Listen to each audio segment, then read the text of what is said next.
kugeraho ntera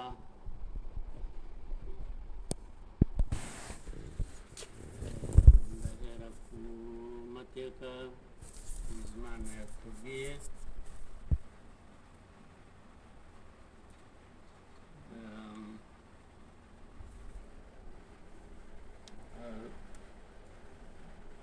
arambuye afite ibimenyetso ashingiyeho ariko ndagira ngo mbanze ishimire mwese abari hano mwaje kwifatanya n'igihugu n'abanyarwanda cyane cyane mwebwe abaturuka hanze mu bindi bihugu cyangwa abihagarariye hano mu gihugu cyacu.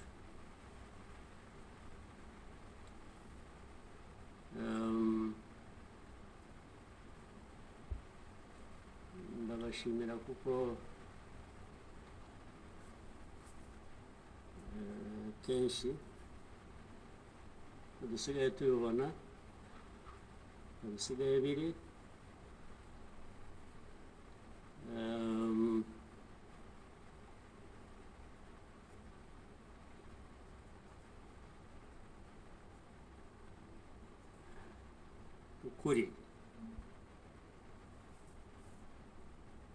ukuri ntabwo kukigenderwaho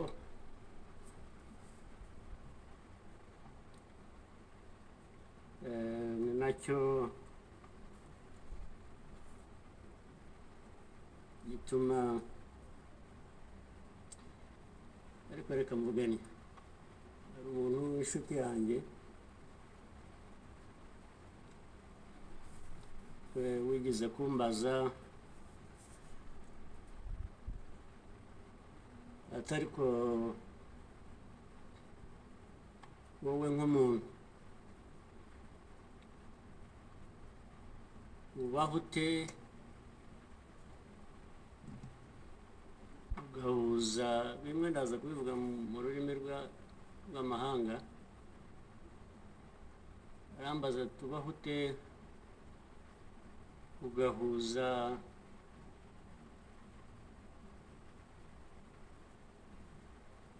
the dark past igihe cy'umwijima cyashize and the cruel present ndetse n'igihe cyo guhemukirwa cyangwa gukorerwa ubugome ubungubu ubugome cyangwa guhemukirwa ni gute ubihuza ni gute ariko nabyumvaga ntabwo ari igihe yabazaga u Rwanda ngo u Rwanda mubaho muti with a very dark past mu gihe cy'umwijima cyashize and a very cruel present ndetse no muri iki gihe cyo guhemukirwa cyangwa cyo kugaragarizwa ubugome cyo namushubije nuko from the beginning kuva ku itangiriro we were under an illusion twakomeje kuba mu gihirahiro that the two hagati y'ibyo bintu bibiri twakwita ko bivukana cyangwa ibivandimwe and we had to deal with them as such kandi twagombaga guhangana nabyo ko byagenda kose twagomba kumenya uko tubaho mu gihe cy'ubugome cyangwa kwimukirwa kamenya very much related ko hari ikibihuza cyahuriro n'igihe cy'umwijima cyashize.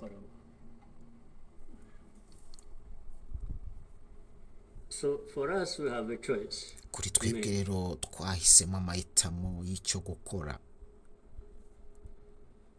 You are either kuba crushed in between wa senyukiramo ngo cyangwa hakomerekero cyangwa kubireka gutyo cyangwa you stand up and fight. Guhaguruka ukarwana.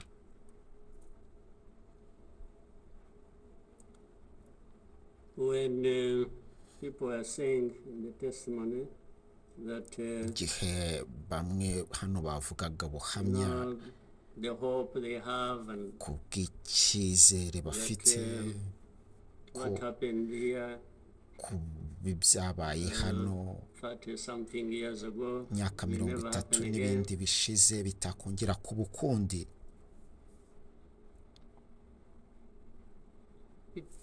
It won't be because of byakabaye kuba kubera ko those who were responsible for that dark past. kubera ko bari bafite inshingano muri icyo gihe cyashize, will not try again or are not even trying barako batagerageje n'ubu ngubu ntabwo bagerageza. It will not happen again ntabwo bizongera kubaho ukundi kubera ko there will be people bamwe muri abo bantu who will stand up and fight. bahaguruka bakarwana.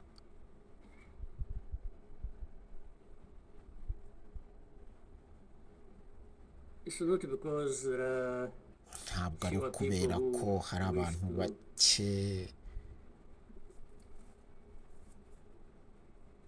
perish or would have wished us all to disappear, this country to disappear. bakabaye muri ibi cyababuze muri kino gihugu.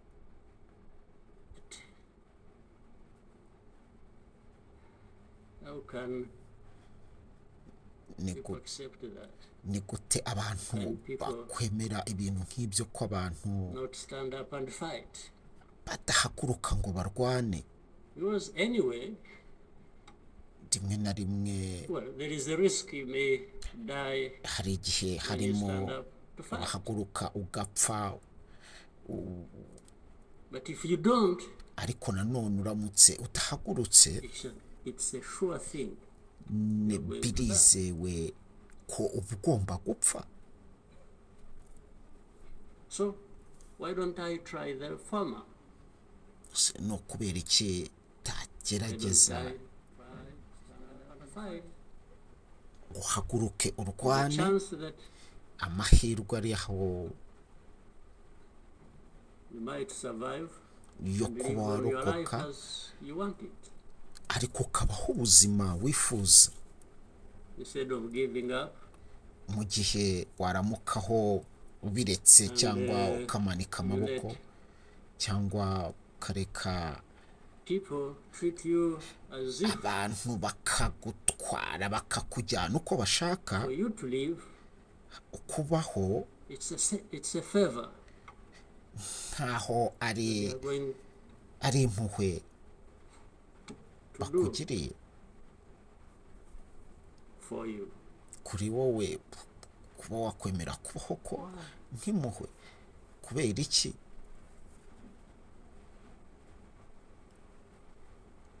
I've also had people come to me ndetse mfite abantu baje kuri njyewe banyihanangiriza bampa agasopo ati uravuga cyane uravuga ushaka gucarenjinga abantu bafite imbaraga, barakwica, bazakwica.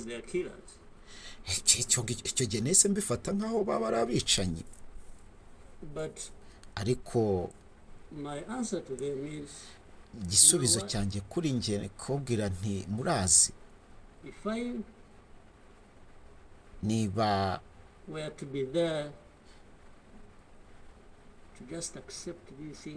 nakabaye ndaho ngaho kugira ngo nemere ibyo byose kurenza uko njyewe nakwemera kubaho uko mbishaka, ni nkaho icyo gihe naba napfuye. kubaho icyo gihe ubuzima bwo kwigira nkaho uriho ubuzima bwanjye bwite, ubuzima bwanjye nkaho ngaho mbushinze cyangwa bushinzwe abandi bantu, mbushyize mu biganza by'abandi bantu. So why don't I die fighting? ni ukubera iki icyo gihe ntakabaye ahubwo mpfa ndwana. So you Rwandans, mwebwe banyarwanda twakabaye instead of dying anyway, dupfa turwana, just dying like flies. aho kugira ngo pfe nk'utu dukoko tuguruka gute. kubera My iki? message goes to other Africans. mesaje ku bandi banyafurika kandi Live bagereho like this on a daily basis. nk'uko twakabaye tubaho ubuzima Who are dehumanized. bw'ingenzi, buzima pana bwo kuba twatotezwa, And they accept it and they beg. I can't beg to live. tukabyemera tugasaba kubaho. ni gute tusaba kubaho tukabaho tubisaba nde? turwane. If I lose, I lose. niduhomba tuzaba duhombye, But there is a chance. ariko hari amahirwe. There is a chance. Hari A significant amahirwe. chance that if you stand up and fight, igisobanuro cy'amahirwe ni igihe uramutse you will live. uhagurutse ukarwana And uzabaho, you will have lived ndetse a dignified ugomba life kubaho ubuzima that you deserve, that anybody else deserves. ukwiye kandi buri muntu wese nawe So akwiye. these people who aba bantu are there rero at the UN, they are bo there muri at UN, these Western capitals, they are bo mu everywhere. bihugu They byo have mu seen burengerazuba what- bifite this small inyungu country, zabyo, this Rwanda. bakomeje kureba aka You see, when gahugu they are talking gatoya about k'u Rwanda. Rwanda and ganging up together, ati ni against gute ibihugu what? You think nk'ibyo it's some bihagurukira country that hamwe is- ku gahugu nk'aka bigahuza amaboko then when I remember ku gahugu nk'aka, iyo nibutse the facts about it, impamvu Imagine. yabyo, the world has gone amok. nibaza se isi gute. But in the midst of all that, we have to live. ariko We have to live our icyambere lives. We mbere have to y'ibyo fight for byose that. We tugomba have to kubaho live the way ubuzima we want. twifuza, tugomba kurwanira ibyo twifuza. Tell anybody. ndetse mbwira buri umwe wese amaso ku maso, mbwira ntijya mu kuzimu. If anyone comes around and abantu says, baza hafi aho they come, hey, we want to sanction you. bambwira bazaguhana, bazagufatira ibihano, Go to hell. nta kindi ni ukubabwira nti mujye mu kuzimu, Just go to hell. mujye mu kuzimu. You have your own issues to deal with. mufite deal with your own ibyanyu issues. mwakabaye Live muhangana life. nabyo, nanjye mfite ibyanjye kandi nakabaye mpangana nabyo, mugomba This is the kundekera. spirit, I think, iki nicyo ntekereza Rwandans must abanyarwanda twakabaye in their daily lives. tubaho ubuzima bwacu bwa buri munsi.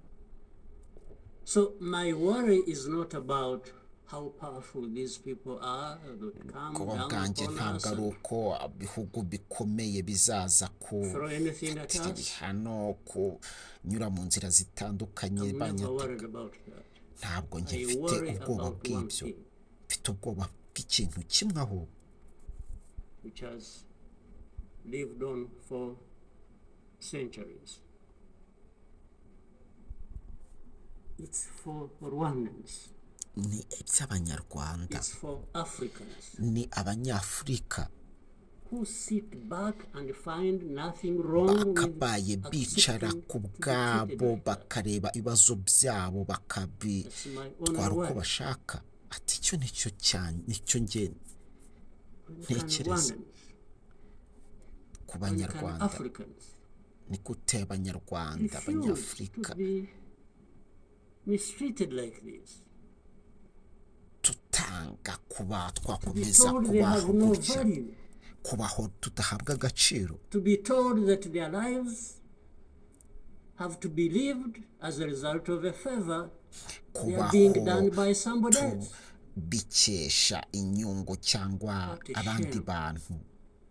kimwaro ni kimwaro kubaho gutyo, accept that even for a moment. kubaho kwemera kubaho gutyo. You must not accept it. You must get up and fight for yourself. Ntabwo twakabaye twemera gukomeza kubaho gutyo, ubwo twakabaye duhaguruka tukarwana. And then you have fools leading countries. Turabizi dufite abantu bari aho ngaho bari gukoreshwa mu kuyobora bimwe muri ibi bihugu, bakoreshwa nk'ibipupe. And they are stealing from their own resources which they should be komeza kuba wowe ufata ibintu by'abantu bawe ukabyigwizaho, ukaba ari wowe uzamuka ku giti cyawe. Own use, find billionaires, shaka uburyo bakwigwiza imitungo baba biliyoneri mu isi y'abakene, mu isi y'abakene, mu gihe abayobozi babo ari ba biliyoneri. Amafaranga yibwe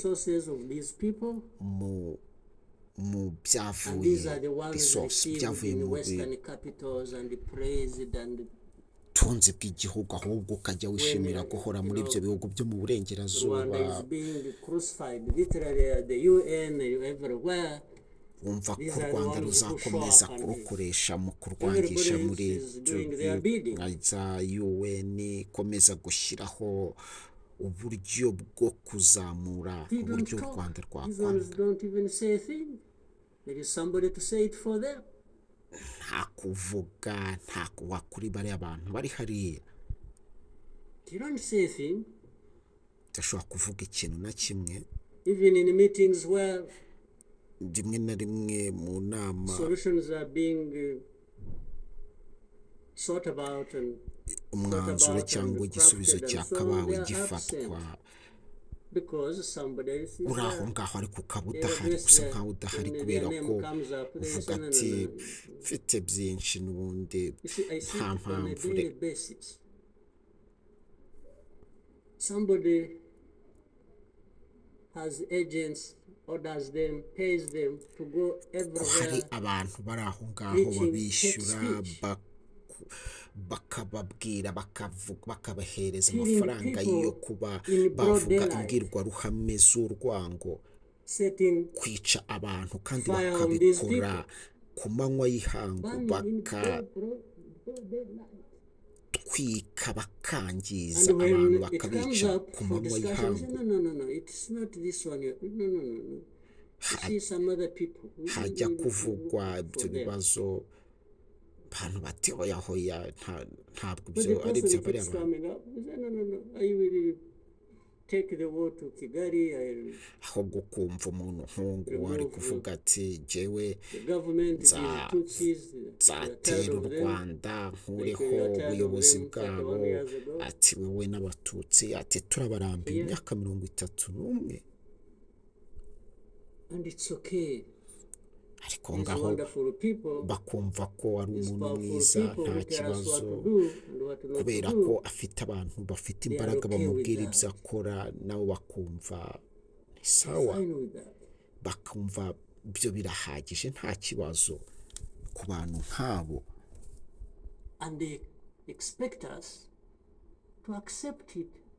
Natwe noneho tukemera kubaho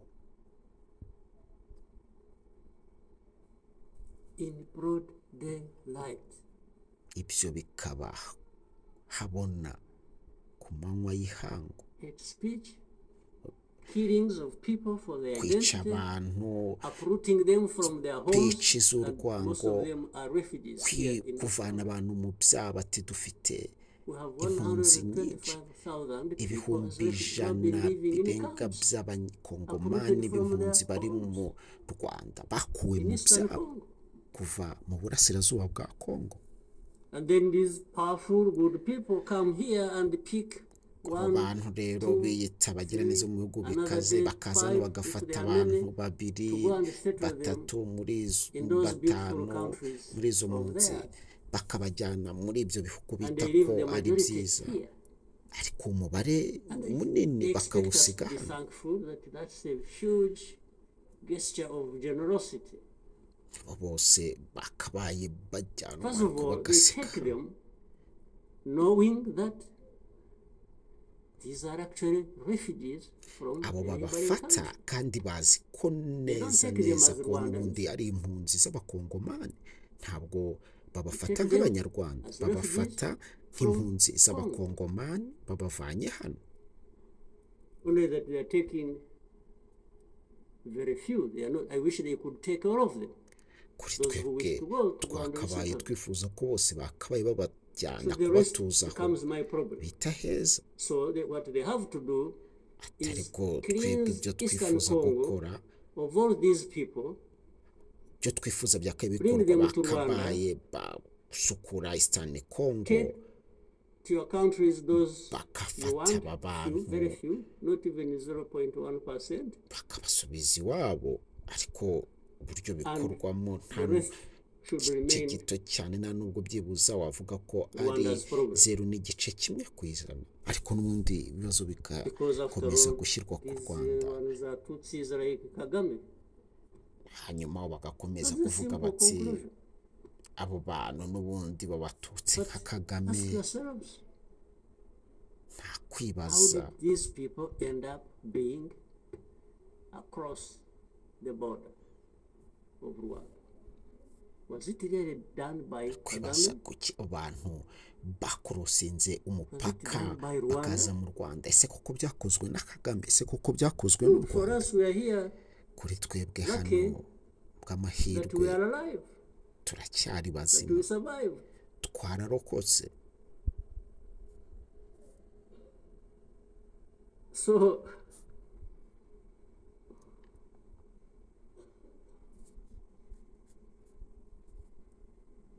but as I say this, Ariko iyo mvuze ibi, even for my sanity and the country's sanity, we have sometimes to kabone n'ubwo byaba ari ibifitiye inyungu ku gihugu Just, cyanjye, try to do things differently. kugerageza gukora bimwe na bimwe bitandukanye n'ibyo Meaning, bisobanuye. if you want to be helpful, Nimba you want wifuza to kuba be partners, umufatanyabikorwa, we are happy to Fasha. play our part, and wifuza kuba waba umwe mu baba muri you ibyo biri can be gukorwa, sure you will find a reliable partner in us. ugomba kuba shuwa ko uhisemo ahantu heza Irrespective ho gukorera mu What bwubahane, we think about you. ku byo wakabaye witekerezaho.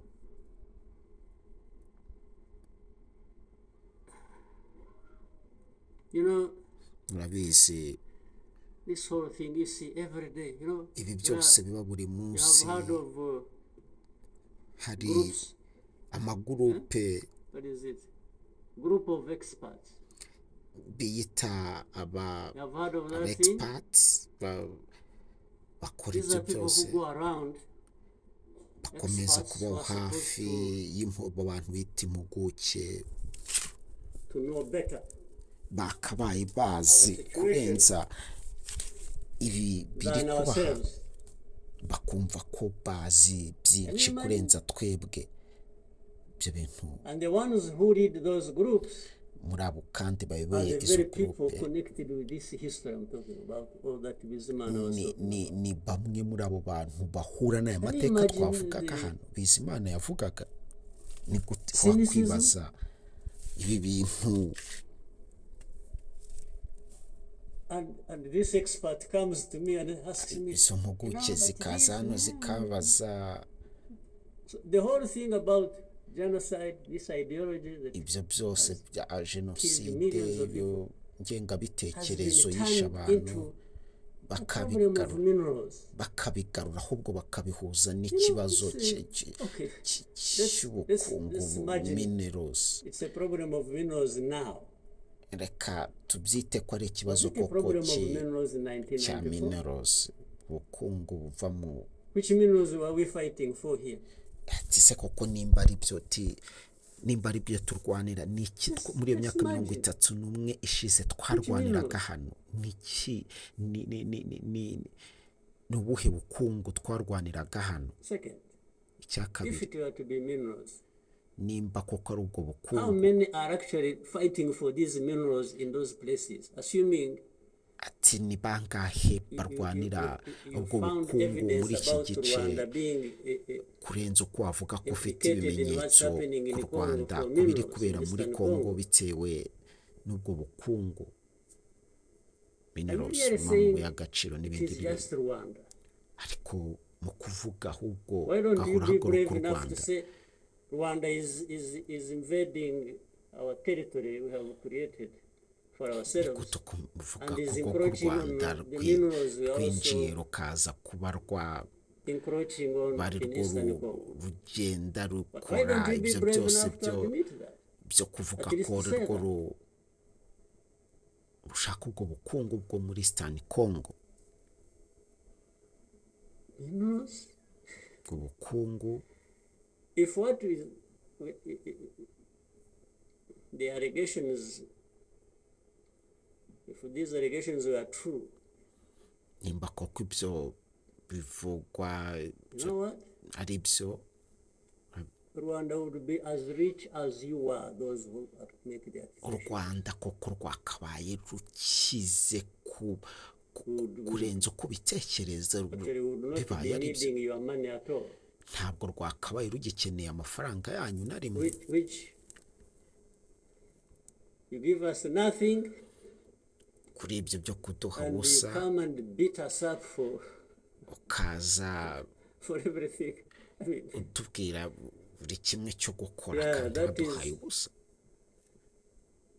The world niyo si between hagati y'igihe cy'umwijima cyahise ndetse n'igihe turimo cy'ubugome cyo guhemukirwa. But ariko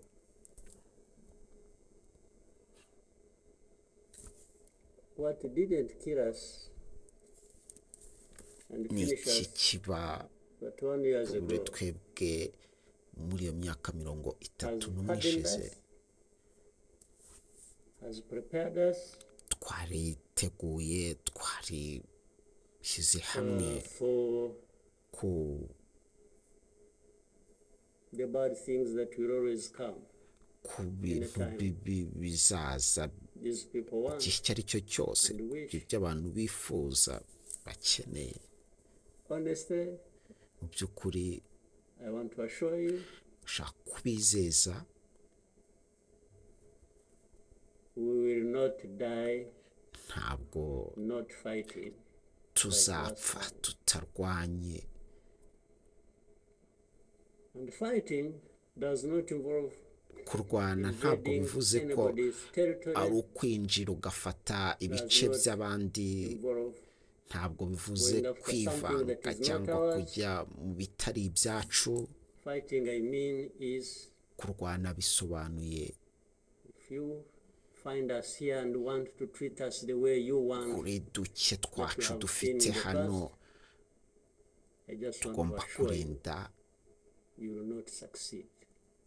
Ikindi kandi nabizeza nk'imo byashize nuko mutazatsinda. I think Keka beg all these Rwandans gusaba Abanyarwanda kuba itching for a fight, buri umwe yakabaye who abirwanye, wants to come here and turn things upside down. kuri buri umwe ushobora kuba yaza hano agashaka gusubiza Rwanda aho nyuma. Ndakeka There are many who are ready hari benshi bari tayari to join. kuba batujoyininga, kwihuza natwe kuri ibyo, Our tari ku partners, nshuti, please, ku bafatanyabikorwa. don't misunderstand us. Ntimwumve cyane, Treat us, ntimufate ibintu mu buryo butari bwo, enough of it. ntimubyumve uko, ntimubitware Take uko it somewhere bitameze, kubera ko take it somewhere else. You know this Bizimana who was telling you urabizi this no history. By the way, bizimana uze Bizimana, if you atubwira could aya mateka compile that and distribute it to our friends and all of us. agerageza I guhuza want a copy of what you... ibi bintu byose. But I think you should give our friends and others. They need to... ndakeka wakabaye ukora file ugahereza izi nshuti Much as zacu in the cruel present, byakabaye bihura facts don't matter. n'ibihe by'ubugome cyacu turimo byakabaye bihura n'ukuri. What matters is what pleases you on any day, and doesn't matter bidafite icyo bivuze cyangwa bidafite icyo bisobanuye. ndi kuvuga ibi ngibi kubera ko uyu Bizimana wakoze indi presentation mu gihe cyashize nk'ingi ubwo yabivugaga iminsi yakurikiyeho abantu kuva muri ambasade zitandukanye baje kumutera ubwoba.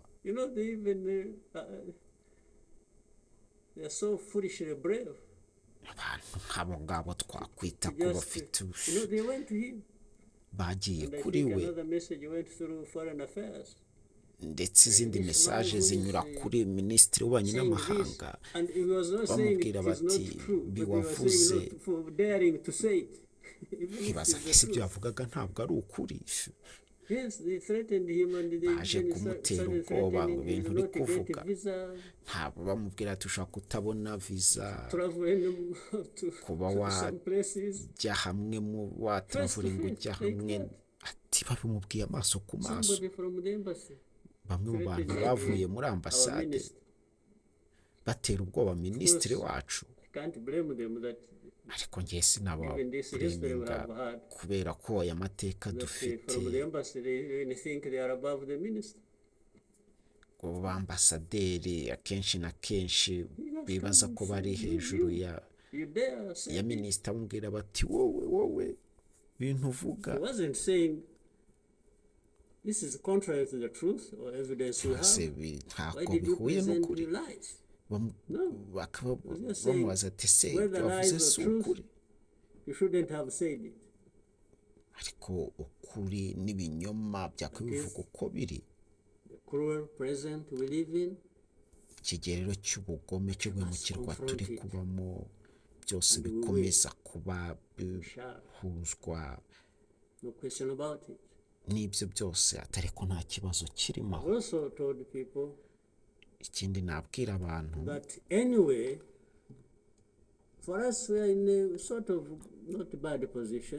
kuri twe ntabwo tubifata nkaho ari ikibazo gikomeye kuri twe, kubera ko ikibi cyatubayeho kirenze icyo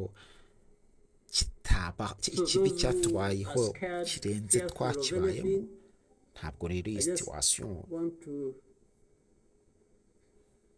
console you in some way, if you may, but actually the worst has already passed.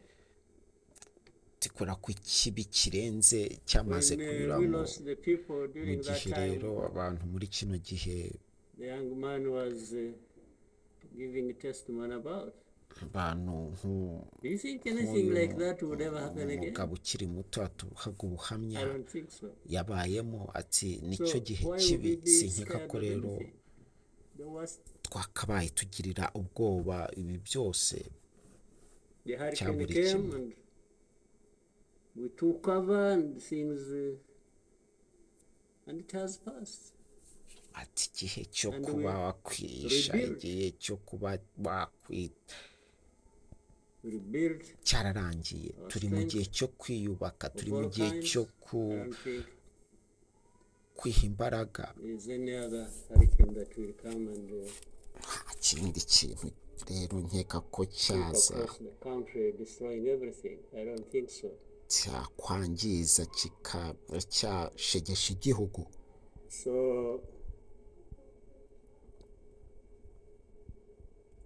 And this day always reminds us of some of the things that uno munsi rero hora twibutsa byinshi batemera, remember kwibuka